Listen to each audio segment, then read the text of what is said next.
Shalom, selamat pagi Bapak Ibu dan saudara yang dikasihi Tuhan. Kita berjumpa lagi pada pagi hari ini, hari Sabtu tanggal 20 Februari 2021. Untuk memasuki hari ini saya ingin mengajak kita bersama-sama untuk merenungkan satu bagian firman Tuhan yang diambil dari Injil Matius pasal yang keempat ayat 1 sampai ayat yang ke-12. Di dalam perikop firman Tuhan ini berbicara bagaimana Yohanes Pembaptis, seorang nabi yang terbesar di dalam perjanjian lama, dibunuh oleh seorang Herodes yang berdosa. Bapak, Ibu, dan saudara yang dikasihi Tuhan, dosa dan kesalahan yang dilakukan oleh Herodes, yang pertama adalah dia dimulai dengan mengingini istri sesamanya, yaitu Herodias yang merupakan istri daripada Herodes Filipus.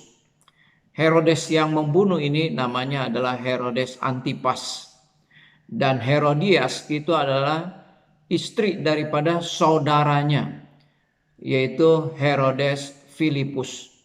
Jadi sebenarnya Herodias itu adalah merupakan iparnya.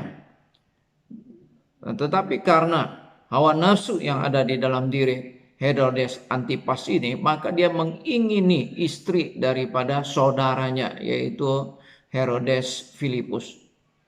Ini dosa yang pertama yang dilakukan oleh Herodes Antipas, yaitu mengingini, ya, karena hawa nafsunya yang besar, maka dia mengingini istri saudaranya, istri sesamanya.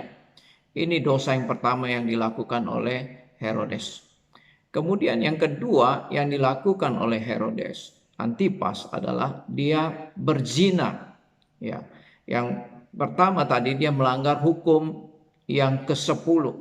Ya, kemudian dia berzina. Ini melanggar hukum yang ke-7. Ya.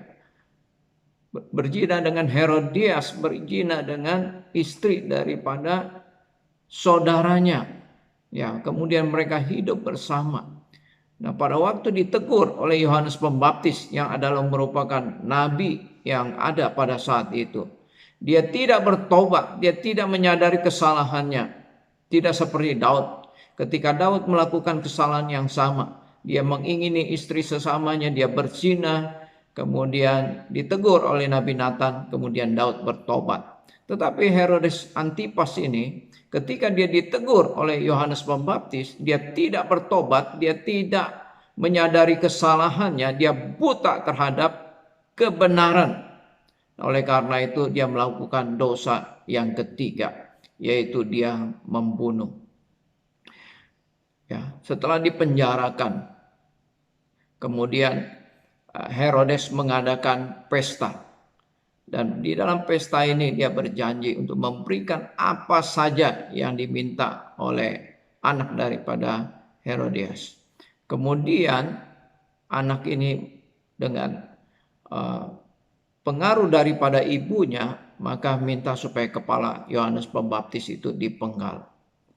Dan karena Herodes dia malu terhadap perkataannya sendiri, terhadap janji yang telah diucapkannya terhadap tamu dan undangannya. Kemudian dia melakukan pembunuhan terhadap Yohanes Pembaptis.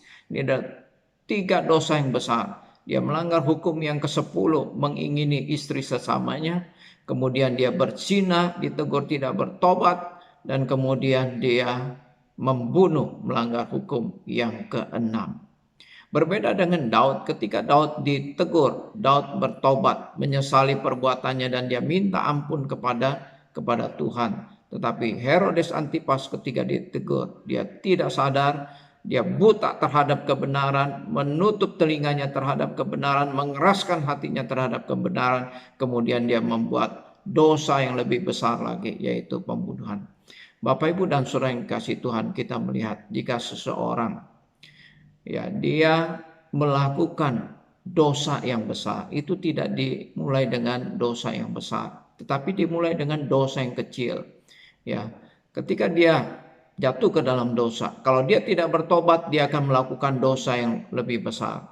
Kalau dia tidak bertobat ketika ditegur, maka dia akan melakukan dosa yang lebih besar lagi, Ini cara kerja dosa. Oleh karena itu Bapak Ibu dan Saudara yang kasih Tuhan, kita belajar daripada kesalahan, daripada dosa yang dilakukan oleh Herodes Antipas supaya kita tidak mengulangi kesalahan yang sama.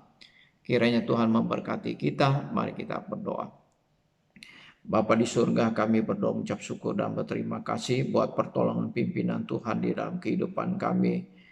Memasuki hari ini kami boleh membaca dan merenungkan satu bagian firman Tuhan.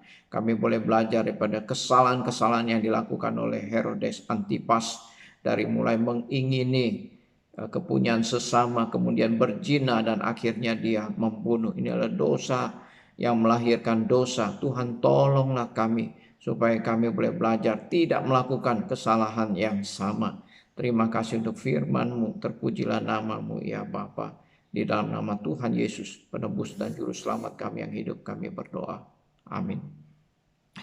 Bapak Ibu dan Saudara yang dikasihi Tuhan, marilah kita siapkan hati kita untuk memasuki ibadah kita besok, hari Minggu adalah merupakan hari ibadah kita. Mari kita pun dengan penuh kerinduan kita boleh datang menghampiri Tuhan, beribadah, memuji dan menyembah Dia di dalam kehidupan kita. Dan bagi jemaat GKY Tanjung Pinang, nanti malam ada acara kebersamaan Imlek. Saudara yang mau hadir bisa mengisi daftar hadir karena jemaat yang hadir dibatasi. Selamat beraktivitas, Tuhan memberkati kita semua. Amin.